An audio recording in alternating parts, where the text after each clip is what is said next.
And it's that time of the week again. It's Friday, and what does Friday mean, man? I don't know, man. You tell me. Well, Friday means TLF, and you should know this, man, because you've been doing it a while. Fridays, yeah, man. I'm just trolling. It's TLF. And come on, this is a good one. This is a good one. It's a good one. You know, we're very comedic in that sense, and you like it that way. But that's not what's important. What is important is that today we're looking at melees in Mythic Plus, and this has been a long time coming. Boy, oh boy, because we're both Mythic Plus players with melee to boot, and that's actually pretty good. And as always, a little short disclaimer, we're going to be looking at logs which kind of show the popularity of the spec.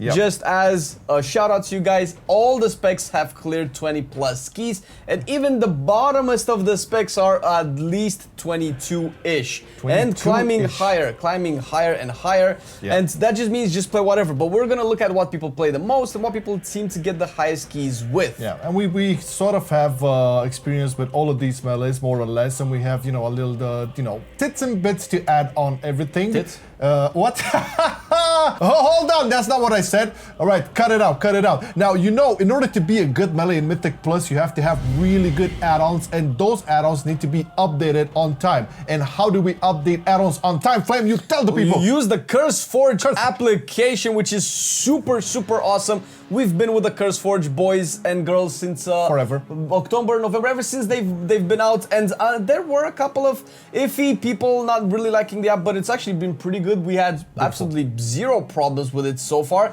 It's updated regularly with a lot of cool things, always up to date. New add-ons coming into the platform.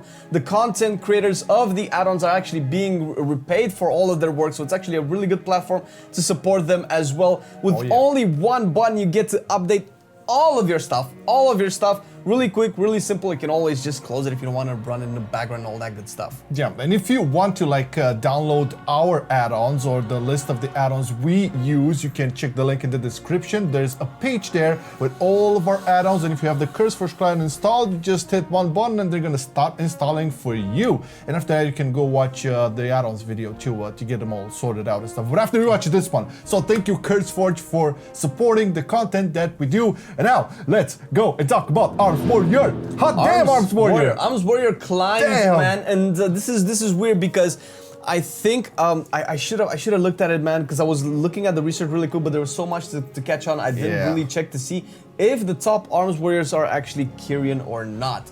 Because Kyrian, I was expecting some Night Phase over there too. It's Night Phase probably overall still the best. It's just that the Kyrian now with Renown 57, you kind of unlock a 40-second resonating arrow, which is like really good. And it lines up with Colossus Smash too. Yeah, it lines up with Colossus Smash, and you know, obviously every replacement and everything like that, which is also pretty good. It's amazing. I've leveled my Arms Warrior recently, and you know, I went through in a couple of dungeons and stuff, and even as I was like 207 item level, and I actually got into a pug of a heroic group, and on AoEs, right? So this is a lot of people were like really geared, but on AoE packs, on trash, dude, I was pulling 8k.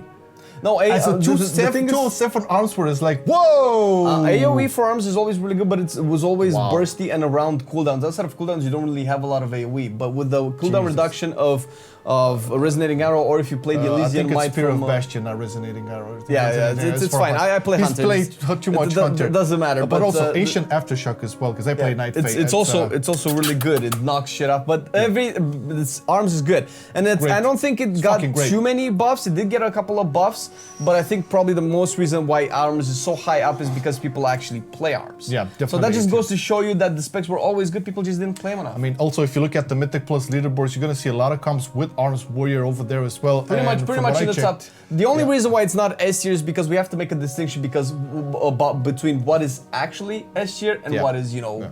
Because I mean, a lot of these specs would have been S tier, right? But we need to just spread them out. And you're gonna see at least, I think the B tier is gonna be the most crowded. But once again, all the specs are going to do fine in all of the keys you're going to play, unless you want to do 22 plus and higher. But that being said, let's move on to one of my favorite specs in dungeons, Assassination Rogue. Is it your favorite spec right now? One of my favorite specs in dungeons. It's different than single target. Assassination Rogue, because we were talking about B tier. Let's just start off by putting it into the top of the B tier. Now, the Assassination Rogue is kind of weird because it's one of the specs that is clearing the highest keys. Like I don't know, 5 best rogues in the world are probably playing all 3 specs, and I've seen some Assassination clearing keys as high as the other rogue specs. So it's definitely good. It's just that not as many people play it, which is why it's in the beaches. So it's not because it's not good, but it's just you know, based on the performance overall, Assassination has cleared fewer higher keys than most likely Sub and Outlaw, but we're gonna get to that in a second. It's more, again, one of the cases where the other specs tend to overshadow, so a lot of the players are choosing the other specs over it. But that being said, Assassination ain't no joke in Mythic Plus, especially would advertise for it as being, I think, one of the most complex to pull off in Mythic Plus, as opposed to it doing a single target. Okay, but that's a different story. Definitely fun, and it's a well-deserved B tier, I believe, very viable. Let's move along to I'll say one of the D tier, and I think nothing new. Actually, this is pretty good. And as much as it pains me, enhancement is always going to be a spec that I hold very dear to my heart. It's D tier, but what does that mean? What does that mean? That means that the best enhancement in the world has currently cleared a plus 24 key as a D tier spec. Okay, guys. So because we've had a lot of comments like, "Oh my God, you put it into D tier. Oh, this tier list is shit." Well, the thing is, man, D tier is basically they're doing lower keys than C tier, B, A, and S clearly. But even D tier means at least plus 24. That's a big key good. for I would say a pretty much community loved spec, but kind of underperforming in the grand scheme of things, right? And when we say underperforming, you look at things like, you know, keys being done at 24 by this spec. I mean, listen, if you 24 play, is the highest, but it's like a lot of 22s and okay, but 23s. my point is, if you play an enhancement shaman and you know you have your group and you want to do 15s and 16s and 17s, you're gonna be absolutely fine and you're gonna wreck me. There's no problem. Yeah. So take it with a grain of salt, right? There's definitely other spec that are seeing a much bigger popularity. That being said, let's move along to the Feral Druid. Pussycat. The Pussycat, yes. The Pussycat. And I remember back in Season 1, because I was maining it, it was not seeing the biggest highlight in Mythic Plus, and I think rightfully so.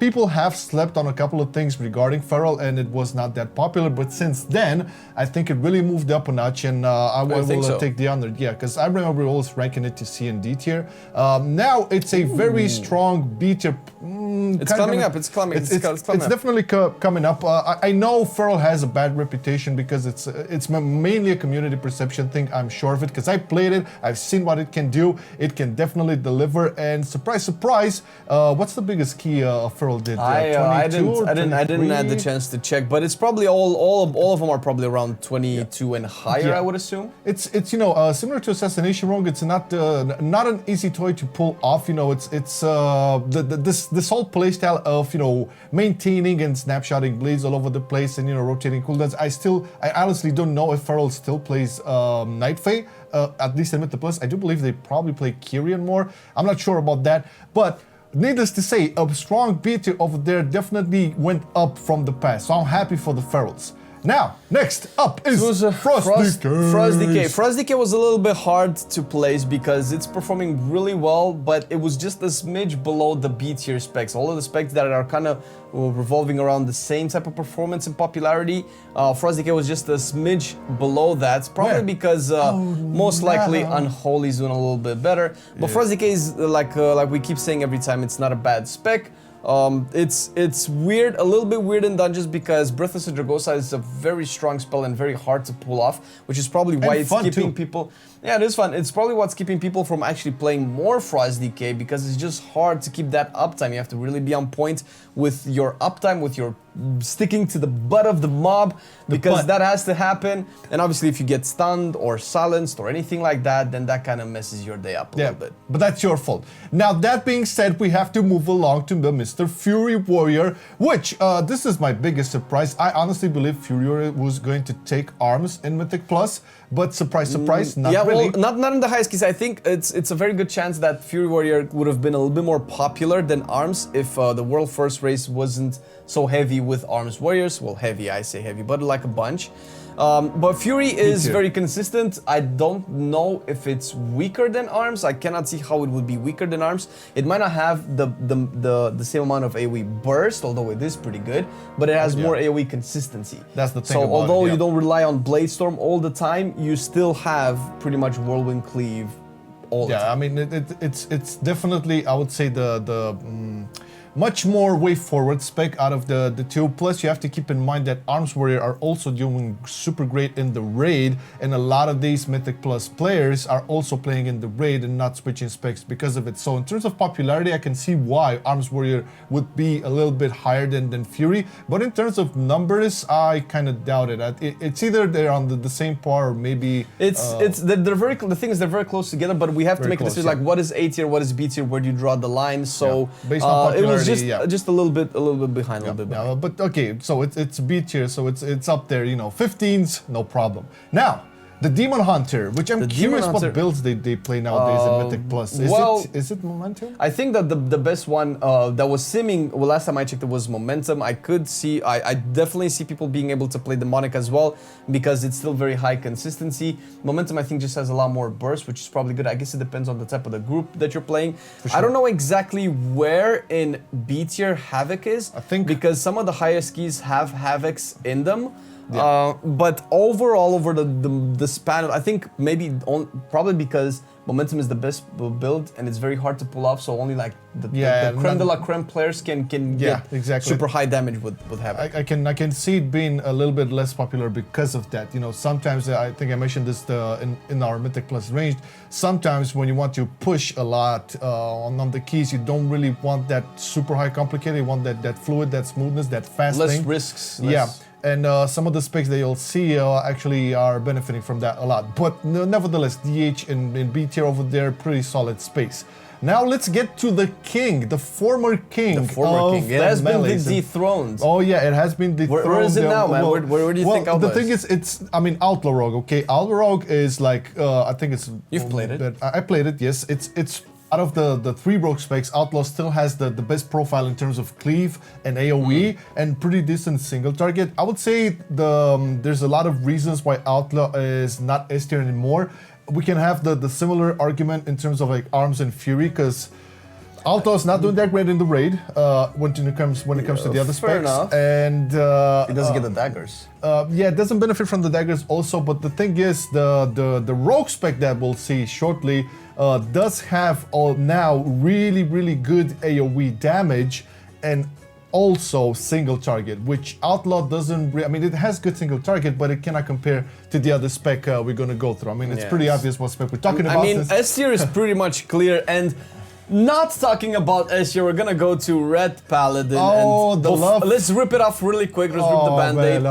Dude, it's just a popularity thing, I'm sure. I think, the highest key that the Red has done that I've been able to see someone with one from the best Red in the world is the 22 Spires of Ascension, I think, which is still pretty good. Still pretty good. This is what I've been saying, guys. Like, you can still clear very high keys if you know what you're doing, if you have a good, solid group of friends that you can pull it off, because obviously he was not carry, because you cannot really carry in a 20 plus group. You have to know what you're doing to an extent, otherwise you're not getting it in time. And I think his group actually did a 24 but kind of missed the timer, so they're getting there. In a couple of weeks you're probably gonna see Red duking it out in the 24s and higher. It's it's weird to me to see this happen. And again, you talk about the Red's damage profile. Well, it depends really on what affixes and what comp and whatever, but having that minute burst all the time is really great, as we talked about previously in Dungeons, and Red delivers on that pretty good.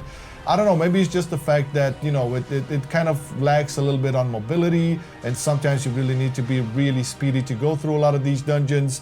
Or maybe it's just in terms of like there's other melees that can overshine it in terms of its. It does have the minute cooldown, which I think it can be really good for the lieutenants, the domination dudes. It's most of his damage is still tied to Avenging Wrath, which is unfortunate, because once you pop wings, you really pop off, and that's like what, 2 minute cooldown. Yeah. So that's good, but that's like a lot of specs that are doing a lot better than Red have that kind of power on a 1 minute or 1.5 minute cooldown. So that's the main difference. Yeah. But Red is still pretty good, guys, like you can tell. Yeah, it's amazing, and a very fun class to play, indeed do. Now let's get to one of the stars of the show, and I'm super happy to see this. Finally, let you do the honors. Yeah, finally, Subtlety Rogue, baby, has taken the cake into the first S tier spec on melees. This has been a long time coming, I believe. What a difference, man. I remember when we did our first Subtlety guide, and it was talking to Missler. I couldn't. He was one of the only rogues that was doing like keys above 15, I think. I know. It was so depressing, and it's good to see now. And I do have to mention, I have to give credit where credit is due. The only reason why Outlaw is not S tier is because the highest, the plus, I think the highest keys that have been done, you can also see it on the screen right now, that have been done up until this point. By the time you see it might change, is 26s. And they're pretty much all with sub, but everything else is pretty much Outlaw. Outlaw may be even a little bit more popular than sub, but they're very close. I wanted to make a distinction between S tier and A tier, otherwise both Outlaw and Arms would have been S tier, so that's why I kept it like that. The argument remains here still, since the buffs in 9.1 subtlety has seen a lot of increase in its AoE damage. Still shit in cleave, okay, so that hasn't changed.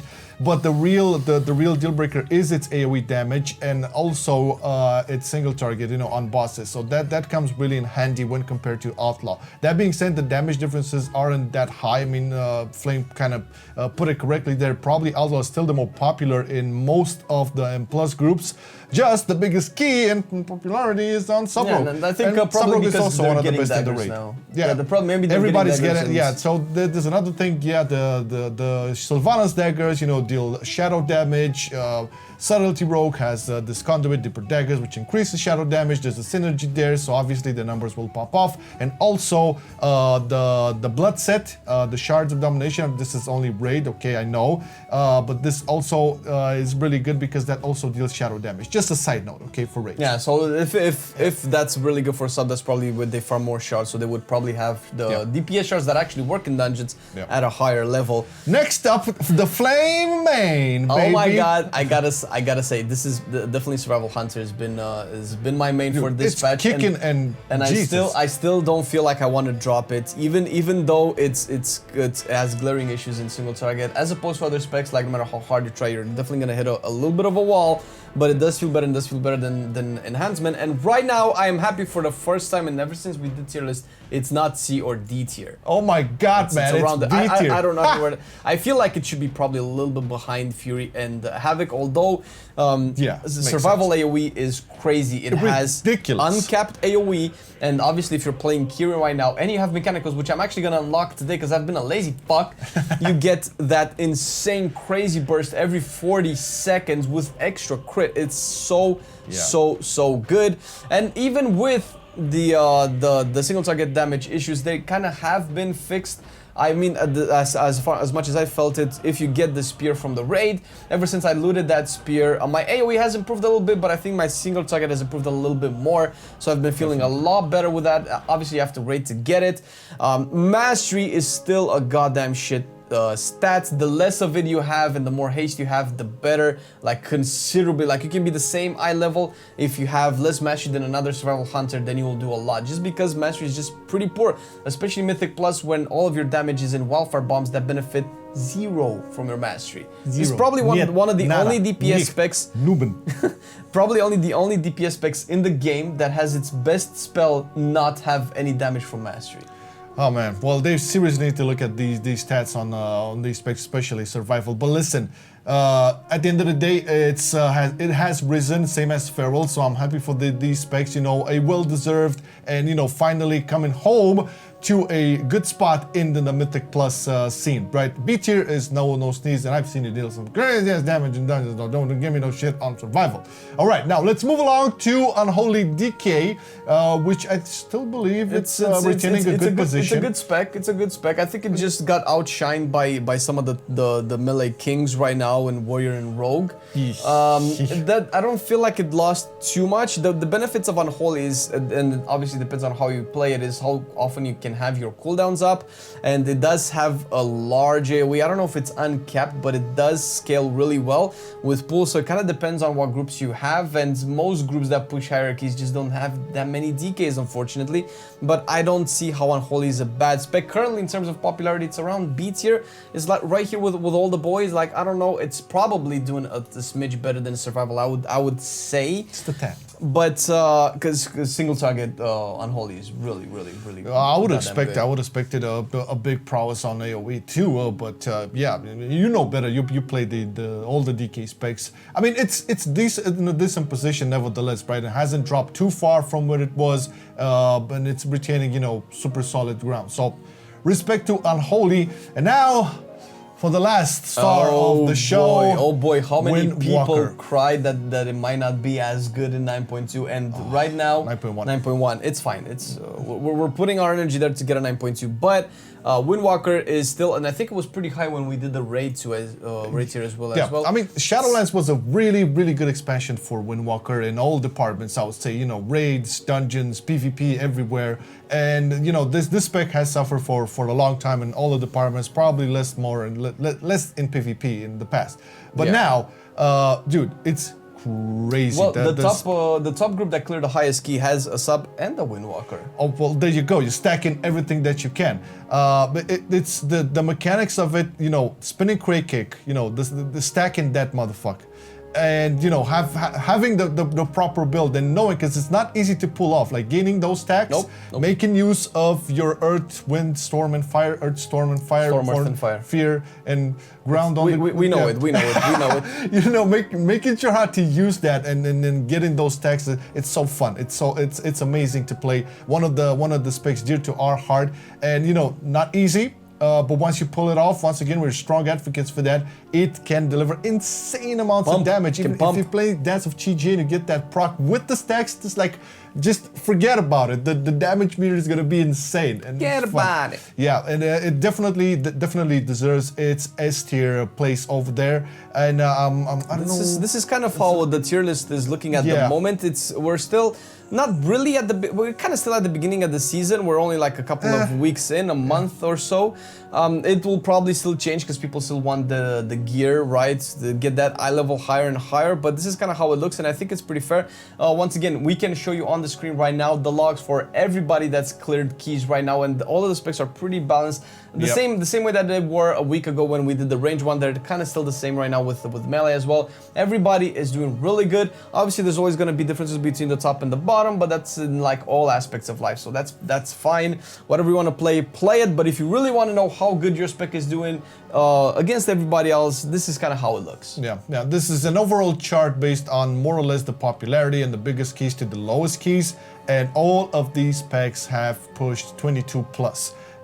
If you're playing any of these and you want to get your KSM, you can do it, no problem. Just learn how to play respect properly and you will do absolutely fine. Always said this, so Survival Hunter, we always said this, right? Because there's a lot of people looking at tier lists and searching for that flavor of the month, or you know, that meta spec, right?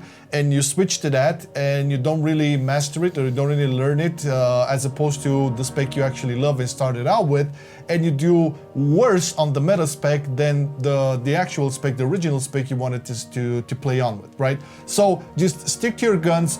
Looking at the logs, you can see clearly the differences between these melee specs are not that high. Everybody can do anything in Mythic Plus. All right. Now what's next? What's next is just saying thank you to our patrons, man. Thank you, patrons. Supporting us all the goddamn time. Thank you. Thank you guys for supporting all of the content. It's you know, it's weird times we're living in as content creators for World of Warcraft, as players for World of Warcraft, but you guys, you know, keeping the flag up for all of the content, the class guys, the podcast, the TLFs, the on Cooldown news shows, and a bunch of other things to come as well. So thank you so much. And if you ever wondered how you can become a patron, just find the link in the description. Just go up there, click it, check the perks, you know, the tiers, and maybe you know, you can join the family that way.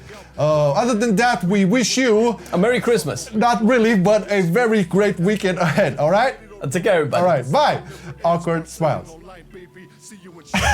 I've been loving it then, I still love it now. Still, I play WoW. Still, I play WoW. Getting better every day, let me show you how. Cause still, I play WoW. Still, I play WoW. It's getting harder to stay, but at the end of the day, it's a guilty pleasure, so just log in and play. Whether it's classic or retail, I'ma do a /bow. Still, I play WoW.